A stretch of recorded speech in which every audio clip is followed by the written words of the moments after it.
Farimbona fandarana mivokarina ireo radio mivoiny fandriampahalemana eto Madagasikara na coalition des radios pour la consolidation de la paix à Madagascar. Farimbona Ita tatoato amin'ny haino manjery ny fifadian-draharaha mikasika amin'ny fifitianana solombavambahoaka. Voalaza ihany koa fa isan'ny fitsapakevim-bahoaka mifanila amin'izany. Miarabanao mpiaino ary mankasitraka anao manaraka izao fandarana farimbona izao izay vokarin'ny coalition des radios ao anatin'ny tetika SAPEV Madagascar na ny prévention contre la violence électorale izay ampitaindra radio telopolo ao anatin'ny coalition des radios. Ny tsara ho fantatra manodidina fitsapakevim-bahoaka sy ny fampelezan-kevitra mandritra ny fifitianana solombavambahoaka, izany no voaboasantsika ao anatin'ity fandarana ity. Misy mivahina saina tsy izany fa Andriamatoa Rakotondrazaka fanomezana espéré mpampiakaten'ny seni. Miaraba sy makasitraka amin'ny vahiny nanaiky andala atao fandarana.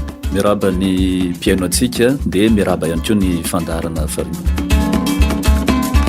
Cédric Rasoazanak'olona no misahana ny lafiny teknika ary Nicolas Raoul RCN atao ny fanolorana.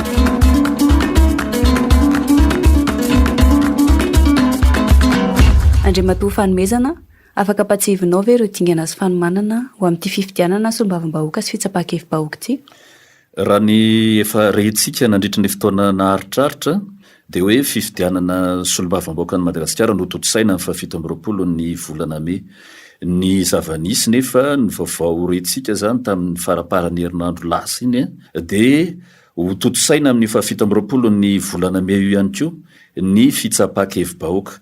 Ny dikan'izany dia fifidianana sy fitsapakevim-bahoaka no atao ho toto-saina ao anatin'ny vaninandro anankiray, ka ny dingana rahina ao anatin'izay rehetrarehetra izay zany raha ny fifidianana solombavambahoaka efa vitantsika ny fandraisana ny antotan-taratasin'ny platsa-kofidiana, efa fantatry ny rehetra ireo le platsa-kofidiana ireo ny amin'ny fitsapakevim-bahoaka moa dia ny fandresen-dahatra zany ireo le mpifidy no tsy maintsy ho ataony ireo le vondrona zay manana tombotsoa amin'ny safidy zay voaka eo.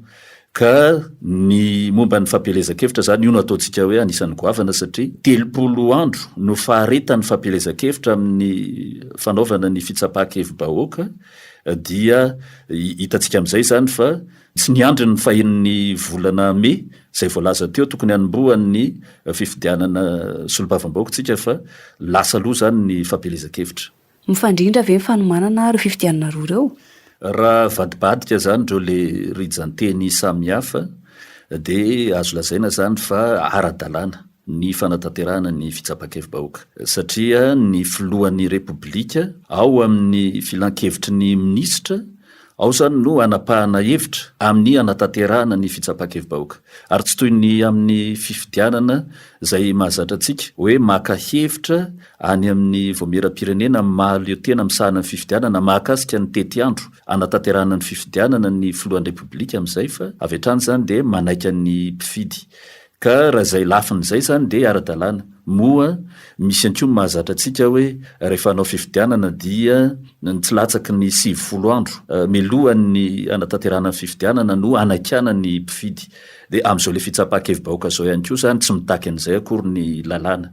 Ny dikan'izany dia ara-dalàna fa eo amin'ny lafiny fanatanterahana ara-teknika ny fifidianana dia tsy afena aloha fa somary sahirakirana ihany za eo amin'ny voamera-pirenena mahaleo tena misahana ny fifidianana satria efa niainga efa nanomboka zany ny fiomanana ny fiatrehantsika ny fifidianana solombavambahoaka. Amin'izao fotoana izao zany rehefa ho tanterahana ny fitsapakevim-bahoaka dia tsy maintsy anota printy ireo le atao hoe imprimé sensible.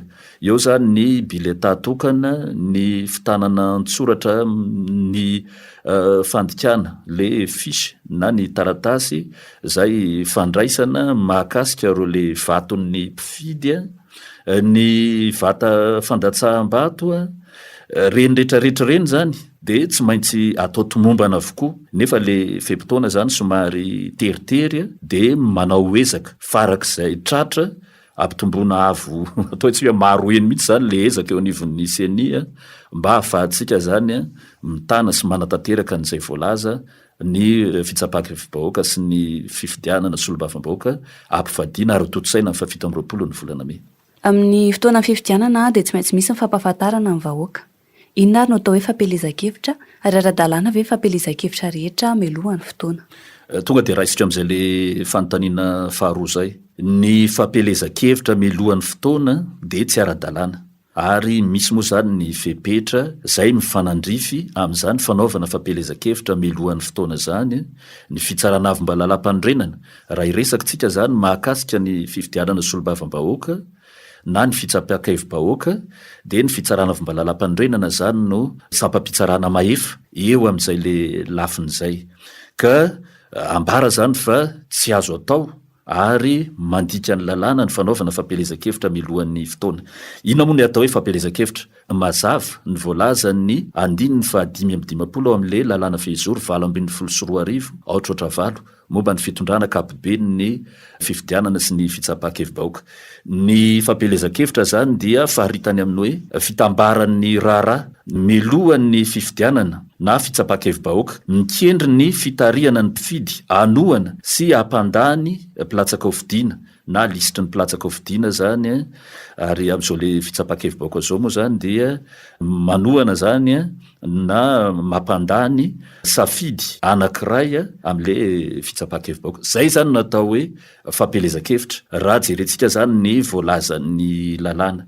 Ny matetika fotsiny ararotika ihany hoe ny zava-misy dia somary mifangaro zany eo an-tsaintsika le hoe fampelezan-kevitra mialohan'ny fotoana, zay tsy azo atao mihitsy, sy ny pré-campagne indray zany vanim-potoana milohan'le fampelezan-kevitra dia ny atao anatin'izay moa zany dia fiomanana amin'le fanaovana ny fampelezan-kevitra. Zany hoe eo zany le araky nambarantsika hoe fanambarana ny filatsahako hofidiana, eo ihany koa zany ny fiomanana sady famorina ny komity mpanohana samihafa ary ny fampahafantarana reo le fandarana asa na ny vinam-piarahamonina. Reny zany dia azo atao tsara. Indrindrindrindra moa zany ny lalàna antsika dia manentana reo le mpanao politika mialohan'ny fisokafan'ny fampelezan-kevitra dia adidin'ny mpanao politika sy ny atoko politika ny manao an'le animation de la vie politique, zany hoe manentana zany ny fiainana politika. Afaka lazainao fantatro ny mpiano antsika ary ve ary eo andinin-dalàna mifehy izay fampelezan-kevitra izay? Lefa nazavaintsika teo moa zany 5/5 ao amin'le lalàna 7/24 ohatrotra valo no mamaritra ny atao hoe fampelezan-kevitra. Fa rehefa tena irosoantsika io le fampelezan-kevitra io dia ny 5/5 ao amin'io lalàna fehizoro ihany koa zany dia milaza ireo le pitsopitsony samihafa zay tokony ho tandrovana mba izotra araka ny tokony ho izy ny fampelezan-kevitra zay tanterahana eto amin'ny tanin'ny Repoblika ny Madagasikara. Misy teboka 10 eo moa zany le voalaza ny le 5/5 dia tafiditra ao anatin'izany raha tsy laza fa tsy vitsivitsitsika ny amin'ny hoe fitandrona ny firaisam-pirenena, ny fandalàna ny fihavanana eo amin'ny fanatanterahana ny fampelezan-kevitra, eo ihany koa ny neutralité de l'administration, zany hoe tsy tokony hitsabaka na iandany ny any amin'ny fitantanan-draharaha ampanjakana any, eo ihany koa zany ny fivavahana dia tsy tokony ho ampiasaina ho atao fitaovana zany amina fampelezan-kevitra ao amina tombontsoana kandida. Misy andininy samihafa moa zany, teboka samihafa fa santionany ihany reo le nambarantsika reo.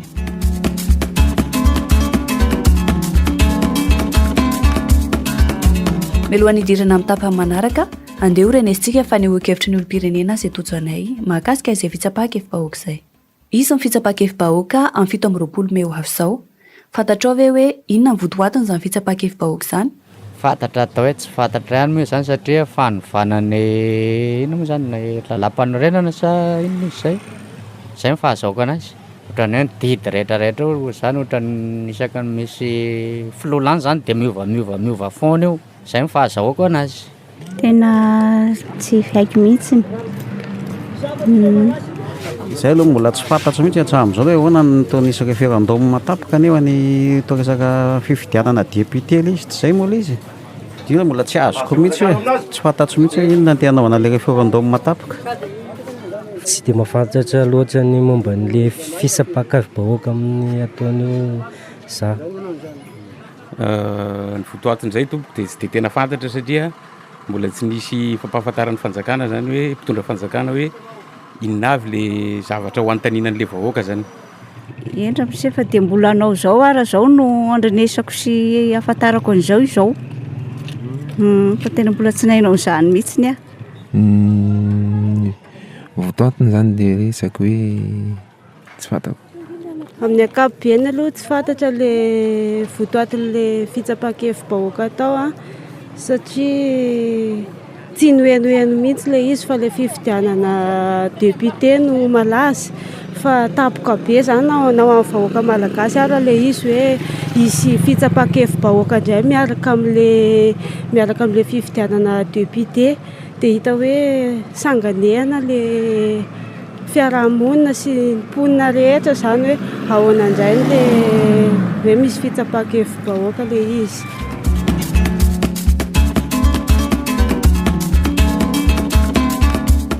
Andriamatoa fanomezana, mety hoe avy aiza ireo volana tanterahan'ny kandida amin'ny fampelezan-kevitra ary moa ve izany afaka laniany kandida amin'izay tiany?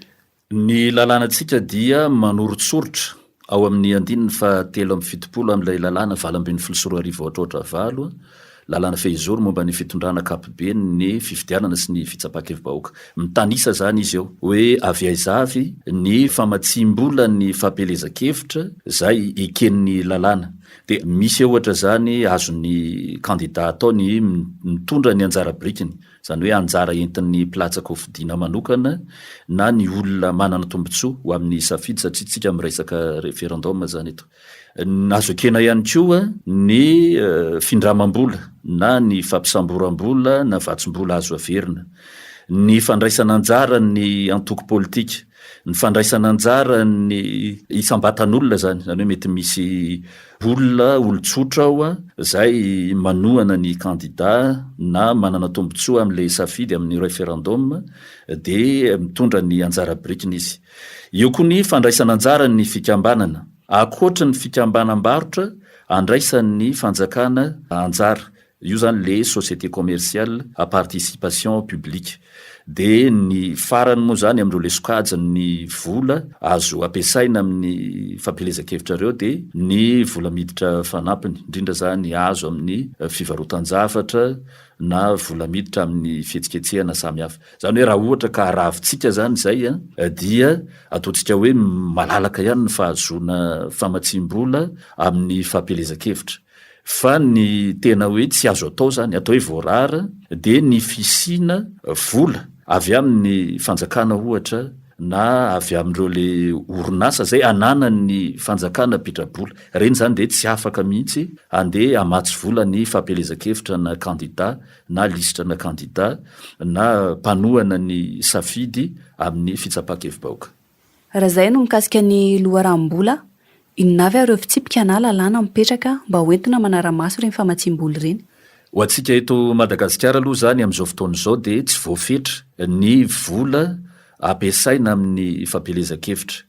Tsy misy zany le plafonnement, fa zay vola zany ampiasainy ny kandida na ny vondrona manana tombotsoa amina safidy amina referendum ka manaja lay voalazantsika teo misy loharanom-bola zay ara-dalàna zany notanysaintsika teo dia efa azo ekena zany zay. Fa na izany na tsy zany, anisan'ny zava-baovao tao amin'ireo le lalàna fehizoro nolanina tamin'ny 2024 ireo zany ny fanaraha-maso ny fampiasana ny vola amin'ny fampelezan-kevitra, ka ny kandida tsirairay avy amina fifidianana efa natomboka io tamin'ny fifidianana filohan'ny repoblika dia tohizina zany amin'izao fifidianana solombavambaoko zao reo le mpanohana na reo le vondrona manana tombotsoa amin'ny safidy zay hoentina amin'ny referendum io reny rehetrarehetra reny zany dia tsy maintsy manendry ny atao hoe trésorier de compte de campagne na mpitam-bola amin'ny compte-ny fampelezan-kevitra. Dia io le tompon'andraikitra io zany le mpitam-bola io mandrakitra antsoratra manao an'le tenue de compte ny vola miditra rehetra, ny vola mivoaka miaraka amin'ny ohatrinina avy izy ireo iny zany no raketiny ao anatin'ny compte-ny fampelezan-kevitra. Ary io le compte io zany dia ny zavanitranga rehetra na fidiram-bola na famoaham-bola zay nisy tany amin'ny enim-bolana amin'le fiandohan'ny volana anatanterahana ny fifidianana enimbolana tany aloha tany zany dia tokony ho voarakitra ao anatiny zay ilay compten'ny fampelezan-kevitra zay. Dia io le compten'ny fampelezan-kevitra io moa adidin'ny candidat na lisitry ny candidat na ny vondrona manana tombotsoa amin'ny safidy amin'ny fampelezan-kevitra no mametraka izany any amin'ilay antsoina hoe commission de contrôle du financement de la vie politique na ny vomiera misahana ny fanaraha-maso ny famatsiam-bola ny fiainana ara-politika telo volana ao anatin'ny fepotona telo volana zany aorininy famoahana ny vokatra raikitra amin'le fifidianana. Zay zany le fepetra zay apetraky ny lalàna amin'izao fotoana izao ahafahana zany manara-maso an'ireny le fampiasam-bola amin'ny fampelezan-kevitra reny. Napetraka amin'ny fitsipika mba isiany fitoviana eo amin'ny samy kandida. Samy hafa ve ny fanantanterahana fampelezan-kevitra eny andrenivohitra sy tontolo ambanivohitra? Ny raharaha-pifidianana amin'ny ankapobeny dia ny fampelezan-kevitra manokana dia miainga amin'ireo le rijanteny didy amandalàna samy hafa zany ny fitantanana azy. Ary ireo le lalàna ireo dia miatra manerana ny Madagasikara ho an'ny rehetra zany. Eo zany tsy misy fanavahana io na ambanivohitra na andrenivohitra na ny aty amin'renivohitra aty Antananarivo sy ny any amin'ny faritra hafa, tsisy fanavahana le izy. Fa rehefa jerena indray kosa dia amin'le fanatanterahana azy dia miankina amin'le zava-misy any amin'iren'le toerana samy hafa reny. Satria raha ohatra zany tsika zao iresaka ny voalazan'ny lalàna ihany hoe ny andiny ny 220 ao amin'le lalàna fehizoro momba ny fitondrana ankapobeny ny fifidianana sy ny fitsapakevim-bahoaka dia mamariparitra ireo le fitaovana samy hafa entina manao ny fampelezan-kevitra na ny moyen de campagne. Ny voasoratra ao zany dia hoe azo atao zany amin'izay le fampelezan-kevitra zay ny fivoriana pahibe maso, ny matso na défilé zany, ny mpanotrona na ny cortège, ny famorina na ny rassemblement, ny dokam-barotra amin'ny hainao manjery na antsoratra ihany koa na ny elektrônika. Eo ihany koa zany ny asa mandrarary rehetra hafa zay mikendry an'izay le hoe fanohanana na ny fifidianana ny mpifidy an'ilay candidat na ny safidy amin'ny référendum. Zay moa zany mitanjona amin'le fampelezan-kevitra. Reny zany dia ao anatin'le fitaovana ampiasaina amin'ny fampelezan-kevitra avokoa. Ka miankina amin'le toerana samy hafa hoe mety misy ane zany toerana eto amin'ity Madagasikara ty ny onjam-peo ohatra zany ny toy izao ampiasaintsika zao tsy misy any amin'le toerana. Dia ny dikany zany amin'ny fomba hafa nanaovan'le fampelezan-kevitra.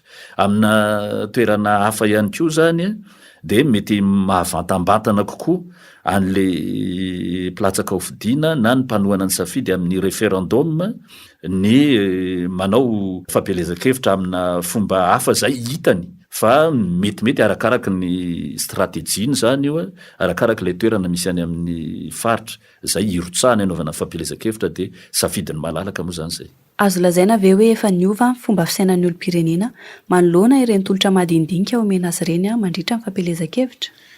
Amina fifidianana dia ny hevitra zany no tokony hitsarany ny mpifidy ny candidat anankiray na lisitra candidat na ny safidy zay atolotra amin'ny référendum.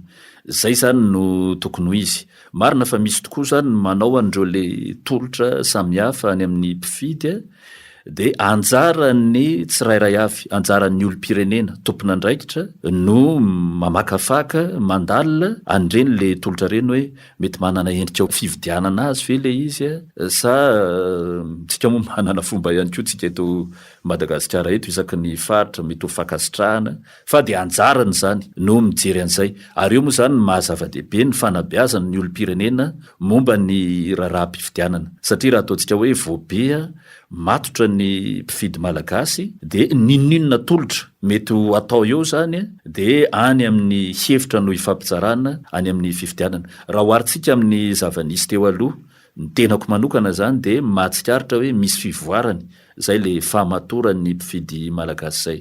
Satria raha horaisika fotsiny ohatra zany tamin'ny fifidianana filohan'ny repoblika farany teo aty am-boalohany zany tsika dia ohatran'ny mahita amin'le fahamarony le candidat mahita zany fa ohatrany de tena misavorovoro korotana be le raharaha-pifidianana rehefa nandeha ny fifidianana natao ny fanisana ny vato de hita ihany hoe efa manana zay heveriny lay malagasy tonga zany de lasa misy vondrona mpifidy eo mitovitovy hevitra manoloana andreo le kandida.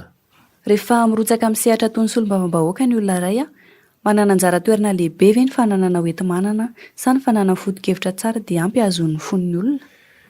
Am'le zava-misy am'izao fotoana zao ny ainatsika eto Madagasikara de ilaina foana aloha zany ny enti-manana amina fiatrehana fifidianana. De ny mpifaninana zany ny kandida na ny vondrona zay manana tombotsoa amina safidy amina referendum mialohan'ny ny atrehany an'ilay mpifidy zany mialohan'ny ny atrehany ny fifidianana de tokony mba efa ao zany zay enti-manana zay. Fa na izany tsy zany dia tsy maintsy eo ihany koa ary atao lohalarana araka nambarantsika teo ny hevitra zay voizina manoloana ny fifidianana amin'ny fampelezan-kevitra azy de ny hevitra zany no hitsarana ny reny kandida sy ny safidy atolotra amin'ny referendum ireny. Ny dikan'izay rehetrarehetra zay moa zany dia mila lamina eo amin'ny zay hiatrika ny fifidianana satria akoatra ny hevitra zany de mba mijery ihany koa zay le enti-manana ahafahana manely an'izay le hevitra zay azona ny vaton'ny mpifidy.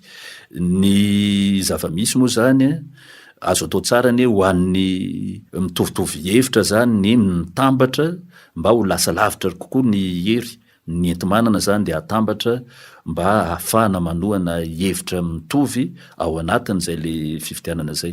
Hevitra voizina ihany moa zany fa ny ataontsika hoe ny mpanao politika, ny kandida no ataontsika hoe tompon'ny fanapahan-kevitra zany ahafahana miatrika fifidianana, ahafahana manana hery eo am'izay fiatrehana ny mpifidy sy ny fifidianana izay. Rehefa notaniana ny olona de mifanatsarana ny sosialy ny tena tadiaviny. Akoatra amin'ny mampamolavula lalàna ny solombavam-bahoaka, azo natao ihany koa ve ny manao foto-drafitrasa? Ny solombavam-bahoaka ny andraikiny zany de eo zany ny voalohany indrindra de ny fanaovana ny lalàna. Eo ihany koa zany ny fanaraha-maso ny asan'ny mpanatanteraka ny gouvernemanta. Reo zany no ataontsika hoe asa andraikitra miandro ny solombavam-bahoaka. Ka rehefa ho tonga zany ny fampelezan-kevitra na efa solombavam-bahoaka zany reo le kandida tamin'ny fifidianana reo de tsy tokony ataony ambanin-javatra aloha zany zay le iraka zay ampanaovina azy amin'ny maha solombavam-bahoaka ny Madagasikara zay.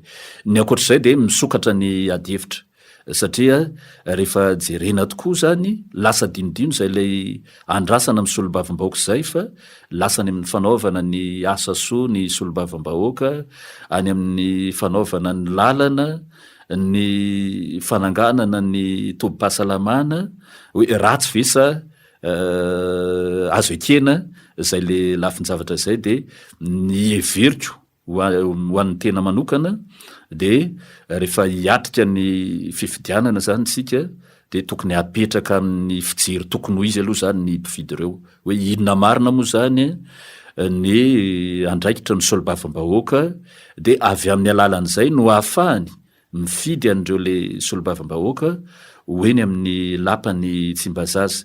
Ny akoatr'izay moa zany de manaraka eny ihany zay mba mety ho anjara biritrany satria rehefa notaniana moa ny kandida solombavam-bahoaka de manamarina zany zay le fihetsin'izay am'le hoe asa soa tsisy lalàna mandrara ny fanaovana asa soa fa le mety hoe fampiviliana anazy hoe famadiana ny hevitry ny asan'ny solombavam-bahoaka lasa mandiso ihany koa zany ny fanapahan-kevitra ny safidin'ny mpifidy amin'ny fotoana anaovan'ny fifidianana zay ngamba ny tokony ho soroana. Alaviro ny tsao amagnino ny zavatra genao agao ny vaovao marina ao amin'ny tranokala alerte PEV Madagasikara.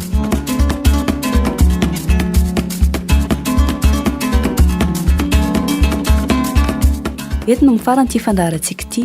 Ny tsara ho fantatra manodidina ny fitsapahan-kevim-bahoaka sy ny fampelezan-kevitra mandritra ny fifidianana solombavam-bahoaka, izany no voaboasantsika teto.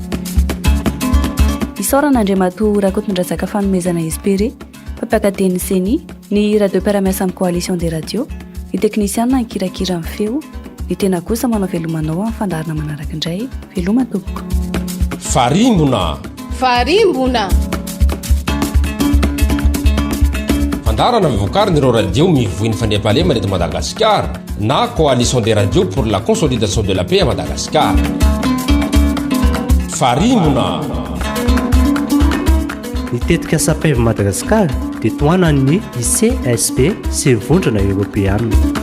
Mpiara-miasa Ekesa Madagascar, coalition des radios, KMF Cnoé, Liberty 32, AU Projet.